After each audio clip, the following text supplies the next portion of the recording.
Bonjour à tous et bienvenue à ce troisième épisode d'Aujourd'hui le Trad. C'est présenté par la Bourse de Première Ovation Patrimoine ainsi que le Centre de valorisation du patrimoine vivant Estrade.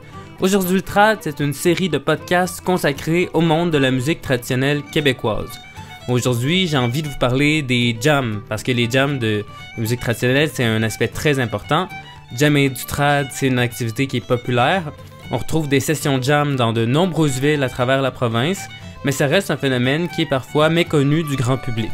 Par exemple, dans les médias, le trad c'est rarement associé avec les jams. On va plus parler de la danse des fois, ou des spectacles. Et même si pour certains musiciens trad, ça correspond les jams au plus gros, des fois de leur vie musicale en trad. Les jams, c'est pas quelque chose d'inconnu en soi à la base. On en retrouve dans plusieurs styles comme le blues, le jazz, le rock. Et dans chacun de ces styles-là, le jam, c'est un fonctionnement particulier. Quelqu'un qui a déjà jammé du blues, par exemple, qui tombe sur un jam de trad, puis qui arrive avec sa guitare parce qu'il voit que c'est donc bien beau du monde qui joue de la musique ensemble, ça se peut qu'il y ait des petites surprises. Ça va vraiment pas se passer comme un jam de blues. En fait, je dis ça, mais je sais pas comment ça se passe un jam de blues. Mais je me dis que ça peut pas se passer comme un jam de trad parce que c'est un fonctionnement quand même assez précis. Fait qu'il sera peut-être pas tout simplement assez prêt pour se joindre au jam. C'est pourquoi c'est important, je pense, de parler de ce que c'est un jam de trad québécois, puis de comment ça se déroule. Puis, je pense que tout le monde est invité parce que c'est vraiment, vraiment une activité plaisante.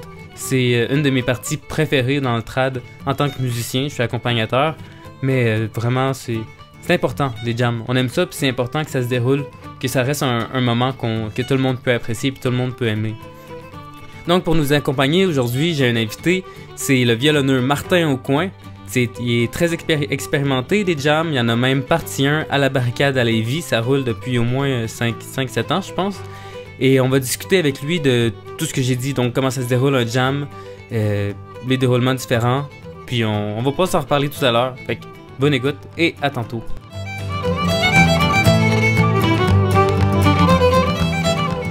Bonjour Martin, ça va bien? Ça va très bien, merci, et toi? Ça va super bien. Martin, merci d'accepter de participer à mon projet ici pour Aujourd'hui le Trad, série de podcasts pour vulgariser le milieu de la musique traditionnelle à tout le monde, à ceux qui le connaissent pas trop. C'est un grand plaisir. Martin, j'ai envie de parler spécifiquement d'un aspect que j'aime beaucoup de la musique traditionnelle, c'est-à-dire les jams de musique. On appelle ça aussi les sessions trad, déjà en partant, y a-t-il une distinction qu'on pourrait faire? Session, jam, ouais. dans ce coin-ci, là, ça veut tout dire la même chose. Okay. Notre jam, on appelle ça la session jam. Trad. C'est bon. C'est souvent quand on parle de session, je pense que il y a une espèce de... En Irlande, par exemple, on appelle ça des sessions. Mm-hmm. Ouais. Ici, l'appellation jam est quand même connue des fois dans d'autres styles. Jam de blues, jam de jazz, jam de... Tout à fait. Je pense que c'est connu dans d'autres styles, puis ça a peut-être une différente signification dans d'autres styles qui est plus associé à une certaine improvisation, mais je connais pas grand-chose là-dessus, je pourrais pas élaborer. Ouais. Je pourrais pas beaucoup non plus. Je suis un peu en vase clos avec le trad des fois que j'oublie. J'arriverais dans un jam de blues et je ne saurais absolument pas quoi faire. Moi non plus. Non. Je pense que j'attendrais que quelqu'un parte un reel, puis s'il y avait pas de reel qui partait, je pense que je sais pas qu'est-ce que j'aurais fait là. Moi, je pense que je fais comme j'ai fait dans les jams trad au début. J'irais dans les jams de blues pendant 2-3 ans, écouter les tunes puis voir comment ça se passe. Puis ensuite, j'embarquerais. C'est pas la première fois qu'on arrive dans un jam qu'on peut avoir une super expérience en tant que joueur. Une super expérience d'auditeur, mais pas pour participer comme ça si c'est la première fois de tout. Puis justement, quand on parle de nos premières fois, Martin, ça fait à peu près, je pense qu'on se disait 15 ans que tu jammes. À peu près une quinzaine d'années. Ouais, t'avais commencé au Nelligan, ce qu'on se disait. Oui, c'est ça. Oui. J'avais déjà visité des sessions un peu à Montréal. À cette époque-là, c'était au Verre-Bouteille, avant d'être au vice-versa. Mais j'avais pas joué dans ces sessions-là. C'était simplement mes premières rencontres avec le milieu du jam, puis ça m'avait fort impressionné. Donc, quand je suis déménagé à Québec, j'ai décidé d'investir ce milieu-là puis d'essayer de participer. Mm-hmm. Et comment ça s'est passé les premières fois? Est-ce que tu connaissais un peu le répertoire en arrivant?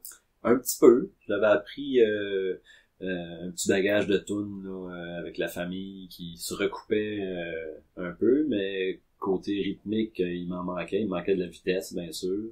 Et puis les versions sont pas tout à fait pareilles non plus, donc ça a pris un certain apprivoisement au début. C'est sûr, il y a une partie du répertoire qu'on reconnaît. Je pense que n'importe quel Québécois qui a écouté de la musique traditionnelle dans sa vie va reconnaître des airs en allant dans un jam, ne serait-ce que des fois ça peut être la bastringue ou je sais pas moi, le Monémosque, des airs très très très joués.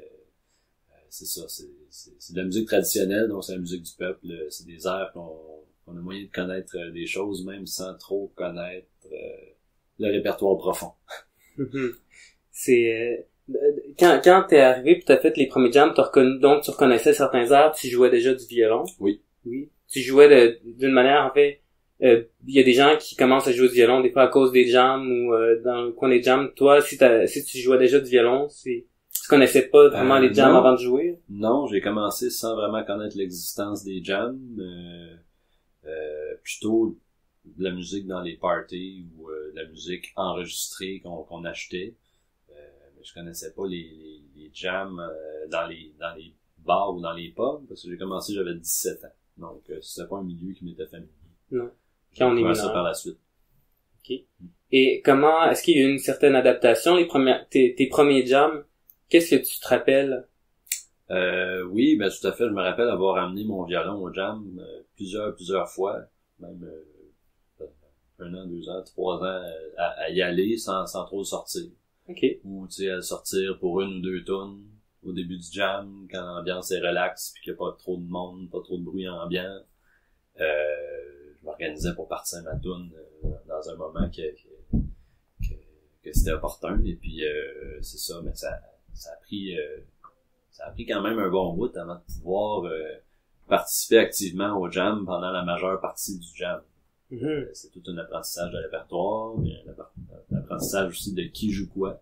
Ça aide beaucoup pour jouer des tunes quand on remarque qui est présent dans la session et quelles sont les pièces que ces gens-là connaissent. Si je commence à jouer des tunes que j'ai appris avec un ami qui joue juste de la musique celtique, puis j'arrive dans un jam québécois, je risque d'être tout seul à jouer. C'est pas défendu non plus, mais c'est moins plaisant. Il y a moins de partage qui se passe à ce moment-là. C'est ça. Comment est-ce que quelqu'un pourrait se préparer à aller à des jams si justement il est nouveau là-dedans, c'est un musicien, il a envie de participer? Comment est-ce qu'on se prépare à ça? Ben, il y a toutes sortes de façons. Je pense que d'aller écouter des jams, c'est la meilleure solution.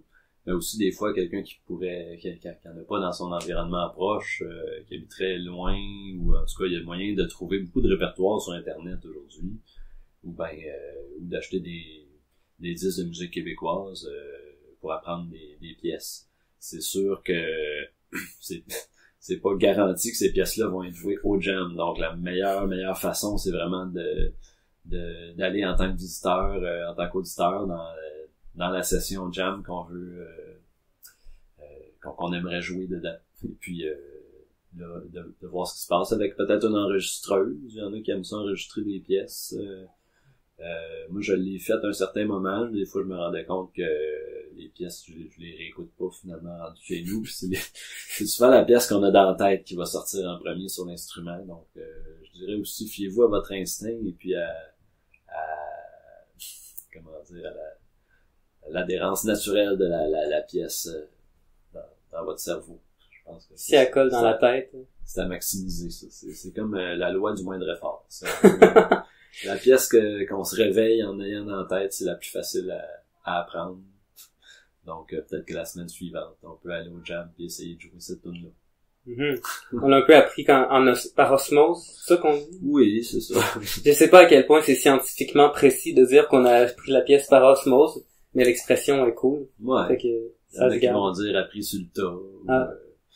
Ben oui, c'est ça. C'est une bonne façon. Je pense que c'est l'énergie minimum aussi.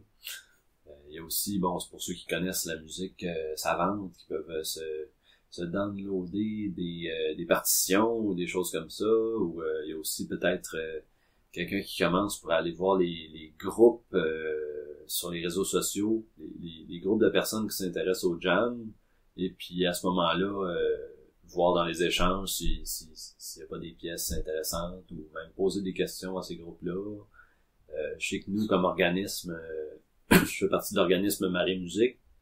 Lorsqu'on a parti notre session, on avait une liste d'à peu près une centaine de tunes qu'on pouvait partager avec les gens qui voulaient venir au jam. Et puis des tunes de niveau débutant à avancé. Et puis c'est ça permet d'avoir quelques outils là pour ensuite faire des recherches puis apprendre des tunes utiles, si on veut, dans telle ou telle session. Comment, là, on parlait qu'on n'est pas trop au courant comment ça se déroule, les jams de jazz, les jams de blues, whatever, mais on sait quand même très bien comment se déroule un jam de trad. Pour ceux qui connaisseraient pas, comment on pourrait décrire ça, comment on explique ça, c'est comment ça se passe un jam de trad? Ça se passe, c'est une soirée, souvent ça commence vers 8h, 8h30, et puis c'est une rencontre de musiciens qui désirent partager la musique, dans le fond. C'est vraiment de la musique pour les musiciens. Ce qui se passe, c'est que ça va être un petit peu comme une conversation. Les gens arrivent dans la salle, vont s'installer autour d'une table et puis commencer à jaser. Souvent on va jaser avec notre bouche en premier, puis ensuite on jase avec notre violon. Ou notre accordéon, ou piano, guitare, peu importe. Mais c'est ça. On va jouer les pièces. Souvent, on joue les pièces plus faciles en premier ou plus accessibles, si on veut, pour commencer doucement et puis se familiariser avec notre instrument. Comme réchauffement. Comme réchauffement. Aussi, la foule est moins présente aussi parce qu'il y a toujours beaucoup de gens qui viennent écouter seulement dans les jams. Donc, au début de la soirée, c'est un moment un petit peu plus intime qui permet de jouer des pièces, puis peut-être à des gens plus débutants aussi de partir des pièces parce qu'on peut mieux s'entendre, il y a moins de bruit, les gens sont pas tout à fait encore en état d'ébriété, et puis le niveau sonore est correct. Et puis ensuite, c'est ça, plus il y a de gens qui arrivent, plus il y a de distance entre les gens, et puis plus on pourrait avoir besoin de d'autres personnes pour partir des pièces. Donc, mettons dans le cœur du jam, là où il y a ça devient vraiment vibrant et puis que l'ambiance est à son maximum. Si on est débutant et puis qu'il y a une pièce qu'on aimerait partir, des fois, ça va beaucoup mieux de demander à quelqu'un d'autre de la partir avec toi, quelqu'un qui est vraiment bien habitué, là.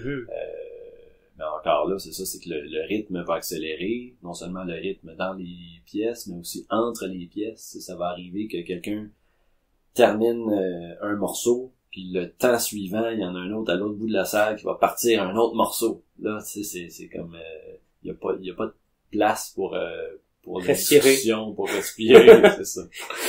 Des fois, c'est pas tout le temps le même, mais je veux dire, c'est le genre d'affaires qui se passe surtout dans le cœur du jam, là, autour de, je sais pas, 10 heures à minuit, là. C'est pas mal là que ça devient très vibrant. Et puis c'est ça, tu sais, idéalement idéalement, on essaie de jouer des pièces qui vont être connues de plein de monde, mais en même temps, moi, le premier, j'adore ça quand quelqu'un va jouer une pièce qui va être un petit peu moins connue puis qui va faire un ajout au jam, parce que sinon, le répertoire est statique. Et puis, on aime ça quand d'une année à l'autre, quand on se retrouve, quand le répertoire progresse, donc quand il y a des nouvelles pièces qui sont amenées. Donc, souvent, tu sais, on va peut-être apprendre des nouvelles tunes ensemble, des amis violonneux, sans pour autant que ce soit au jam. Et puis là, à un moment donné, arrivé dans un jam, on se fait un clin d'œil. OK, on part le step at Sam. Puis let's go. Fait que merci Steve Poirier d'ailleurs pour le step at Sam. Et puis c'est ça. Donc où en étais-je? Ah oui, c'est ça. Ouais. Côté espace sonore, j'ai parlé du moment intime au début du jam, où est-ce qu'on peut plus s'entendre et tout ça. Ben il y a le même moment intime qui se passe un peu à la fin du jam, souvent quand ça commence à s'essouffler. Les gens qui sont arrivés au début, ben sont repartis se coucher. Là, les gens qui sont arrivés à 11h, ils toffent encore. Puis là, ben fin de session, il se crée un autre moment assez spécial où moins de musiciens peuvent échanger en musique d'une façon très très très efficace, je dirais. Là, on arrive à jouer nos pièces un peu plus facilement, puis à se parler plus facilement, et puis c'est une toute autre dynamique. Là. Je dirais qu'il y a comme 3 dynamiques dans un jam, le début, le milieu puis la fin. Puis c'est surtout les joueurs qui sont avancés qui vont rester jusqu'à cette heure-là. Ouais, c'est vrai. D'habitude. Je me rappelle, quand j'avais commencé à jammer au Nelligan aussi, moi ça fait pas mal moins longtemps que toi. Mais ça fait 5 ans à peu près, je pense. 4-5 ans que j'ai commencé à jammer. Des fois je restais juste pour la fin du jam. Oui. Parce que des fois c'est le meilleur, hein. C'est des moments précieux. Quand on peut se payer le luxe de se coucher à 2-3 heures du matin, là, oui, c'est vraiment super. Puis c'est souvent là, moi, que je vais apprendre du nouveau répertoire. Ouais. Parce que c'est là que les joueurs vont plus se laisser aller et puis pousser des tunes qu'on entend moins souvent. Aussi parce que on les a déjà joués, les autres tunes, depuis 8 heures. Donc là, on en trouve d'autres. On fouille plus cru.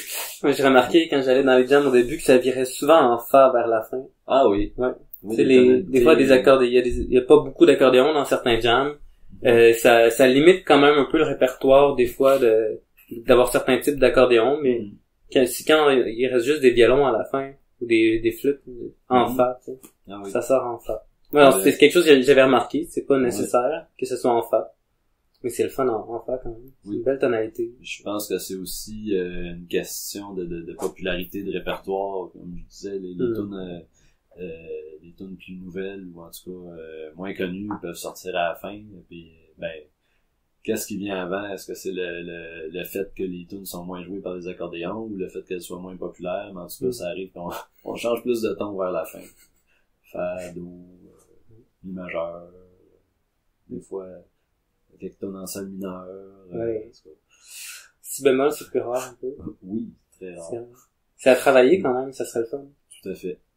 C'est à voir. Mais à ce propos, je pense qu'il faut pas s'empêcher de jouer une toune dans le cœur de la session, mettons, dans une tonalité qu'on sait que l'accordéon pourra pas faire. S'il y a assez de gens pour soutenir la toune, je pense que c'est bien correct. Et puis, je connais des accordéonistes qui se promènent avec 2 accordéons ou même qui ont des accordéons qui sont capables de jouer dans plusieurs tons, si c'est pas tous les tons.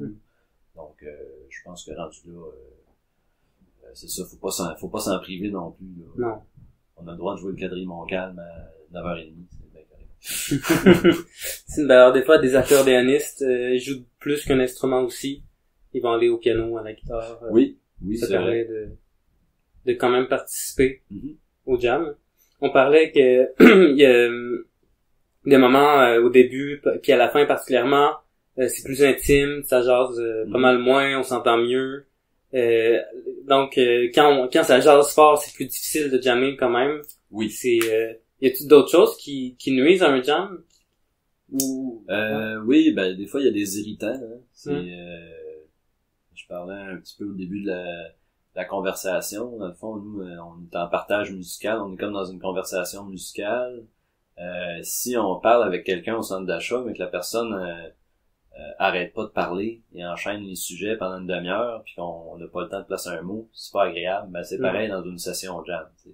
Ça peut arriver qu'il y a certains joueurs qui sont moins habitués, qui vont arriver puis qui vont partir 45 tunes de suite. Là, souvent, les gens vont se lever puis aller au bar ou tout simplement partir ou en tout cas... donc, je pense que c'est important tout simplement de parler poliment à ces gens-là, puis de leur dire ce qui se passe un peu. Et puis, quoi d'autre qui peut être irritant? Parfois, les courants d'air. Les jams sont dans des endroits petits, et puis en hiver, là, parfois dans un coin souvent trop chaud, puis dans l'autre coin trop froid parce que c'est à côté de la terrasse ou de la porte, ou en tout cas on voit ça à côté de la porte à la barricade, à Lévis, ou même au Nelligan, la terrasse. Fait que, quand tu es avec un violon un peu sensible sur le bord d'un courant d'air de même, ça peut être talent. Mais quoi d'autre qui peut être irritant? Ça reste simple quand même. Ça reste très très simple. Il n'y a pas beaucoup d'irritant, je dirais. Ouais. C'est bien d'en parler, je pense, parce que des fois c'est des choses qui sont difficiles à aborder pendant le jam. Des fois avec certaines personnes, il peut y avoir des malaises, puis on est là pour avoir du plaisir quand même. Moi j'ai été curieux, il y a des gens des fois qui aimeraient fixer des règles de jam. Puis c'est des choses que j'ai vues des fois sur internet en faisant des petites recherches pour l'entrevue. notamment en Irlande, aux États-Unis. Des fois, il y a certains cercles qui établissent certaines règles. Puis à force d'en lire, des fois, ça me donne... J'en lis, puis plus ça va, moi, j'ai envie d'aller dans ces jams-là, tu sais. Comme une liste de 30 règles. On part 3 tunes, on change pas de rythme pendant la tune, fait qu'il n'y a pas de sip jig avec des rills. On change pas de tonalité. L'accompagnement fait pas de renversement. Un accompagnateur à la fois, un boran à la fois. Ça fait beaucoup de règles qui donnent pas envie d'aller dans ces jams-là. Mais je pense que c'est quand même important qu'on parle de ces irritants-là pour au moins essayer de préserver un certain plaisir qui se partage, tu sais. C'est vrai. C'est vrai, je pense que... Sans mettre de règles. Sans mettre de limites strictes. Je pense que si on pouvait réduire la liste de 30 règles à une seule, ça serait le respect. Si ton instrument est plus fort que tous les autres, peut-être mettre une sourdine ou si tu vois qu'il y a quelqu'un à côté de toi qui a une musique à bouche, qui essaie de partir une toune puis qui est pas capable parce que son instrument est pas assez fort, peut-être essayer de jouer la toune avec lui ou en tout cas parler à son voisin direct pour essayer de... Je sais pas, c'est une question de respect, là, encore là, comme dans des relations amicales où est-ce qu'on se parle, on va laisser la place aux autres, et puis on va prendre notre place quand c'est le temps, et puis on va parler sur un ton qui est acceptable. Donc, c'est pareil en musique. Je dirais que n'importe qui a le gros bon sens est capable de participer à une session. Au Québec, je dirais que les règles sont pas ultra strictes. Il peut y avoir des musiciens qui sont moins ou plus tolérants, mais ça encore là, c'est quelque chose qu'on apprend en allant dans les sessions et puis en les côtoyant, un peu comme leur répertoire, l'attitude des gens. C'est très important à prendre en considération. L'écoute, particulier, l'écoute, ça prend des bonnes oreilles. Faut suivre le rythme. Un irritant que j'ai oublié tantôt, c'est que il peut y avoir, quand il y a une certaine distance entre les musiciens, il peut y avoir des décalages de rythme. Donc là... ça finit en canon. C'est ça. C'est là que l'écoute devient extrêmement importante. Là. Et puis même pire que ça, parfois il y a 2 pièces qui partent à 2 coins de la salle différentes. Puis là, il y a des gens qui embarquent dans les 2 pièces en même temps, qui entendent pas assez bien qu'à l'autre bout, il y a un autre morceau. Là, ça peut être assez désagréable pour quelqu'un qui est assis dans le milieu. Mais souvent, ça dure pas longtemps. Là. On s'en rend compte assez vite quand même. C'est ça. Plusieurs gens qui se mettent à faire des simagrées au milieu, on sait pas trop pourquoi, c'est souvent à cause de ça. Mais faut pas s'en faire. Des fois, ça peut arriver à tout le monde. Et puis, c'est un milieu très inclusif. Là. Même si on fait une petite gaffe à un moment donné, je veux dire, c'est normal. Et puis, c'est comme ça qu'on apprend. Puis on parlait des choses qui nuisent au jam, mais qu'est-ce qui fait un bon jam? Tu sais, qu'est-ce qui fait que quand on revient chez nous, on se dit c'était vraiment le fun à soir. Il y a souvent des dénominateurs communs à ces soirées-là qui font que c'est le fun. Ouais. Bon jam, ça se passe avec des musiciens qu'on aime. Ça inclut aussi souvent des nouveaux musiciens qu'on apprend à apprécier. Ouais. Même chose pour les tunes. Dans un bon jam, on a l'occasion de jouer les tunes qu'on aime. Plusieurs. Hein? Et puis, si on peut en plus avoir l'occasion d'entendre des nouvelles pièces qu'on aime, là c'est un bonus parce que ça enrichit le jam suivant. Quoi d'autre? Je pense que un milieu harmonieux, c'est ce qui est le principal, même si le jam est comment dire, parfois ça peut devenir un petit peu éclectique, les gens de tous les milieux se rencontrent et puis viennent jouer, mais quand ça se fait dans la camaraderie et dans la bonne humeur, c'est toujours bon. Vraiment, je pense que c'est la principale caractéristique qui fait que j'adore un jam, c'est quand l'ambiance est bonne entre les gens. Quand les gens sont de bonne humeur, quand les gens se sourient, quand il y a de l'intérêt envers les pièces qui sont jouées aussi. Ça, c'est le fun. C'est une chose qui se fait beaucoup dans les sessions trad, c'est que entre les pièces, il y a certaines personnes qui vont se sentir interpellées par la pièce qui vient d'être jouée, puis qui vont demander, ben voyons, c'est quoi le nom, d'où c'est que ça vient, puis où c'est que t'as appris ça. Ouais. Donc, ça, je trouve que ça fait des échanges intéressants. Des fois, la question vient pas de nous, mais on l'apprend comme ça parce que c'est une conversation entre notre voisin de gauche puis notre voisin de droite. Et puis, ces échanges-là, je trouve qu'ils sont primordiaux à l'obtention d'une session réussie. L'échange. Les jams deviennent dans ce cas-là aussi des milieux de transmission importants de patrimoine aussi. Patrimoine musical. Ouais. C'est le fun que tu parles, tu sais, d'échange, puis de, tu sais, d'harmonie, d'écoute, de comme une discussion. Tu sais. Par exemple, moi, je suis musicien accompagnateur, puis je pense que la question de conversation appelle beaucoup, parce que je joue pas nécessairement la même chose que l'autre. Mais on essaye de faire quelque chose que les deux vont aimer. Tu sais. Oui. Mais on pourrait même dire, je pense que un jam, c'est un peu un speed dating de musiciens aussi. Oh! Ben oui. Parce que ça commence comme ça, puis plusieurs groupes qui vont dire on s'est rencontrés dans un jam. Ah oui. On s'est rencontrés parce qu'on jammait ensemble, ça l'a cliqué. C'est vrai. On a continué, speed dating de nouveaux groupes qui s'en viennent. Oui. C'est peut-être même avant tout un lieu de rencontre sociale, un jam. C'est ça, ça donne une raison de pratiquer chez soi aussi, de savoir que la semaine suivante, on va pouvoir jouer la tune avec des amis. Et puis, ben oui, question de rencontrer des gens dans un groupe. Moi, mettons Philippe Gay, ben je l'ai rencontré au jam du Nelligan. Et puis maintenant, on est dans un groupe ensemble. Et puis, on s'entend super bien.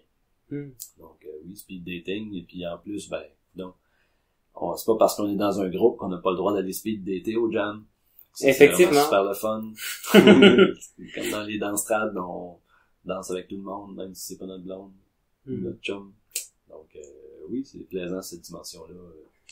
Dimension un peu infidèle de la musique. T'es-tu déjà allé dans d'autres jams qu'au Québec, dans d'autres sessions? Oui. Je suis allé aux États-Unis, en Nouvelle-Angleterre, et puis je suis allé dans des sessions à Dublin, en Irlande. OK.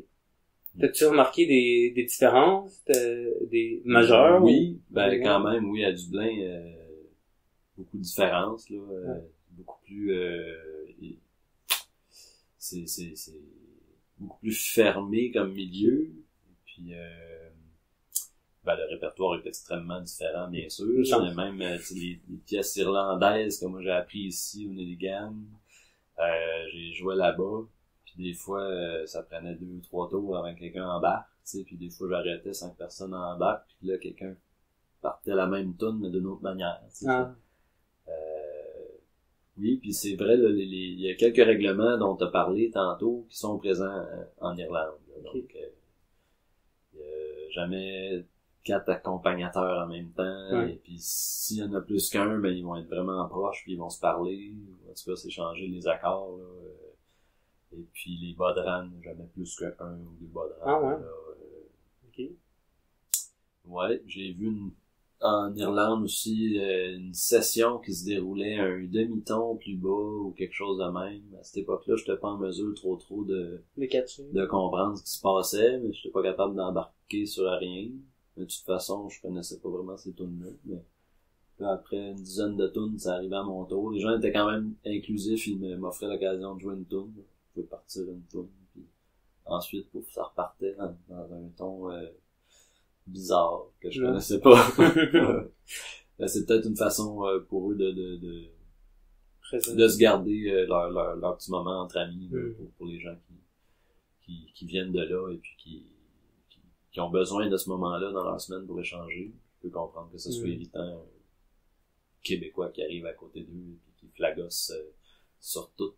Donc, on peut comprendre quand même. Surtout que c'est un peu une icône de la musique en Irlande aussi, les sessions jam, des touristes qui vont aller voir, qui vont aller écouter, des fois qui veulent s'essayer. Puis effectivement, ça peut être, si à chacun de tes jams, t'as un touriste qui amène sa guitare puis qui essaie de gosser sur les tunes, ben maintenant tu veux faire tes tunes comme d'habitude. Ben tu sais, il y aurait moyen quand même de le dire sans pour autant changer d'un demi-ton. Ouais. Bon, c'est une manière facile quand il y a une barrière de langage, peut-être, je sais pas. des petits irritants, mais comme tu disais aussi dans des belles sessions au Québec, des fois c'est qu'il y a eu un visiteur de l'extérieur qui est venu je me rappelle d'excellents jams qu'il y avait quelqu'un par exemple qui apportait un banjo des États-Unis. Ouais. C'était ni du trad irlandais ni québécois, puis mais on peut embarquer quand même. On a eu des visiteurs de l'Europe, des Pays Basques, de la Catalogne, de la France beaucoup, qui sont venus apporter des pièces qui des fois sont entrées dans le répertoire des jams à Québec aussi. Ah oui. Des fois on se rend compte que c'est comme si les pièces européennes qu'on joue ici dans les jams, c'est comme si on jouait à la bastringue trop souvent un peu. On arrive en France, pis là, oups, on joue plus ça. Tout là, c'est plate. Mais bon, ça permet quand même d'enrichir certains jams. Fait que les jams restent quand même des beaux milieux d'échange, puis c'est à faire attention quand même de respecter le dialogue, mais je pense que on est quand même très ouvert au Québec à ce que ça grossisse, puis ce qu'on ait beaucoup de fun. J'ai l'impression que c'est en train de grossir quand même. Tu sais, toi quand t'as commencé les jams, tu as commencé au Nelligan, à Québec, existait-tu d'autres jams dans le coin ailleurs? Pas à ma connaissance. Non, c'est ça. Pas dans des endroits publics là. Ouais. Donc depuis ce temps-là, il y a eu la naissance du Jam au Murphys, qui lui est supporté par l'établissement. Et puis la naissance du Jam de la Barricade à Lévis, mais que lui est seulement mensuel, une fois par mois. Mais je pense définitivement, oui, qu'il y a tout un engouement qui est présent là autour des sessions Jam dans la région de Québec. Puis même dans les autres régions, j'ai Montréal l'impression aussi, que Montréal, il y a plus de Jam qu'avant. Ouais. Maintenant, à l'Escalier aussi, puis un autre endroit là. Bref, oui, je pense qu'il y a vraiment beaucoup d'intérêt, puis c'est une rencontre sociale qui est très, très, très appréciable pour n'importe qui joue de la musique. Dans le fond, je pense que l'on y aille pour jouer ou que l'on y aille pour écouter. Il y a beaucoup d'échanges là, et puis c'est très intéressant là, de rencontrer des gens qui côtoient ce milieu-là. C'est un peu comme des fois je me plais à faire la comparaison, c'est un peu comme les gens qui courent le marathon, tu sais. Ben, courir le marathon tout seul, c'est bien le fun, mais courir en groupe, c'est bien plus le fun. Tu sais, dans le fond, moi je cours pas, là, mais je veux dire, ils font pas ça pour avoir le dossard puis la médaille, là. C'est pas ça qui est important. L'important, c'est d'avoir une communion dans une activité et puis de pouvoir rencontrer des gens qui font la même chose que nous. Puis, sûrement même que d'un marathon à l'autre, ils peuvent rencontrer des gens qui ont croisé dans d'autres villes, carrément, je suis sûr. C'est ça. Hey, je t'ai vu à Boston, à Chicago, puis là t'es à Montréal, puis là, Vancouver. Puis échanger sur des techniques de course, puis aller dans une conférence, puis t'as-tu vu ma nouvelle manière de courir, check ça, tu sais. Check mes nouveaux souliers. Bon, c'est ça. Comme nous autres, c'est check mon nouvel archet, mon nouveau violon, puis c'est ça la même affaire. Dans le fond, c'est beaucoup de raisons sociales qui nous amènent là. On va espérer que ça continue encore et encore. Ce speed dating là, au moins pour question de rencontrer d'autres musiciens. Puis, je pense que c'est un bon moyen pour des loups solitaires du trad aussi. Oui. Des gens qui jouent déjà du violon, peut-être qu'ils jouaient peut-être qu'ils jammaient carrément pas juste parce qu'ils sont mineurs aussi, que c'est souvent dans les bars qu'ils n'ont pas l'occasion de venir jammer. Ça arrive souvent, ou des gens qui habitent trop loin ou qui n'ont pas vraiment connaissance de ce milieu-là. En partant de notre session en 2011 à Lévis, on a déterré beaucoup de ces joueurs-là qui jouaient dans leur salon ou dans leur sous-sol ou dans leur garde-robe en cachette, et puis quand ils nous ont entendus, ils ont pogné de quoi, puis le mois suivant, ils étaient là avec leur accordéon, leur violon. Je pense que c'est une très bonne manière de découvrir des nouveaux joueurs et puis de voir qu'est-ce qu'ils ont d'intéressant aussi à nous apporter comme répertoire. Donc, oui, s'il y a des auditeurs qui jouent en cachette, là, gênez-vous pas, venez nous voir, faites-nous entendre le rire de votre grand-père. On va se faire un plaisir d'essayer de l'apprendre s'il est bon. Si on le connaît, c'est cool. Mais s'il est encore plus croche que ce qu'on connaît, c'est encore mieux. On va prendre la version à ton grand-père. Oui. Puis, d'ailleurs, je trouve que je vous montre la version du Ré Sainte-Anne à mon grand-père. Ah ouais. Qui était en sol puis qui était vraiment plus croche. C'est des temps de plus. Oh. Et c'est tous ces temps-là qui font la beauté de la pièce, je pense. Bon. les temps de plus, c'est merveilleux. Ou de moins aussi, des fois. Ouais, c'est plaisant d'avoir la liberté d'en vivre, d'en rajouter. Oui. Même quand c'est pas fait exprès. Heureusement, il n'y a pas de partition pour nous dire comment faire. On va juste, on découpe ça au ciseau. Puis... Bon. Merci beaucoup, Martin. Puis au plaisir de jammer avec toi très bientôt. Ben oui, merci Maxence, au plaisir. Oui. Salut. Comme vous avez pu le constater avec Martin, oui, les sessions jam de musique traditionnelle québécoise sont un peu régulées. Il y a un déroulement et un fonctionnement précis, mais c'est rien vraiment pour faire peur au monde. Comme il dit, si on pouvait réduire le nombre de règles à une seule, ce serait le respect des autres, donc démontrer de l'écoute pour eux, une certaine attention, une certaine humilité aussi en tant que musicien, surtout quand c'est un style qu'on connaît pas. Et c'est pas sorcier, donc il y a aussi rien comme la communication, c'est de se sentir à l'aise dans le groupe, de s'exprimer dans le respect s'il y a un malentendu, et c'est aussi d'être réceptif aux besoins des autres qui s'expriment sur ces points-là aussi. Mais au-delà de toutes ces règles-là, je dois dire que les jams, c'est vraiment un moment privilégié de partager de la musique. Moi, c'est ça qui fait la grande différence entre moi qui joue du trad en fait, et moi qui jouais par exemple du metal ou du rock. À certains moments, il y avait pas trop de monde avec qui je pouvais partager certains styles précis de métal que j'aimais, donc je me ramassais à jouer de la guitare tout seul dans ma chambre, ou des fois à quelques occasions avec certains amis. Mais les jams, pour moi, en musique traditionnelle, c'est une valeur sûre. Je sais qu'à chaque semaine, si je vais à tel bar, à tel jour, à telle heure, je vais rencontrer des amis, on va jouer de la musique ensemble puis on va passer un bon moment. Donc, je vous encourage à aller dans ces jams-là si c'est quelque chose qui vous appelle. Puis si vous n'êtes pas musicien, ben allez profiter de l'ambiance quand même, allez écouter les autres, puis allez vous faire des amis. Donc là-dessus, je vous dis merci d'avoir écouté ce 3e épisode d'Aujourd'hui le Trad. C'était Maxence Croteau au micro. Un merci également à la Bourse de Première Ovation en patrimoine, ainsi qu'au Centre de valorisation du patrimoine vivant Estrade. À la prochaine.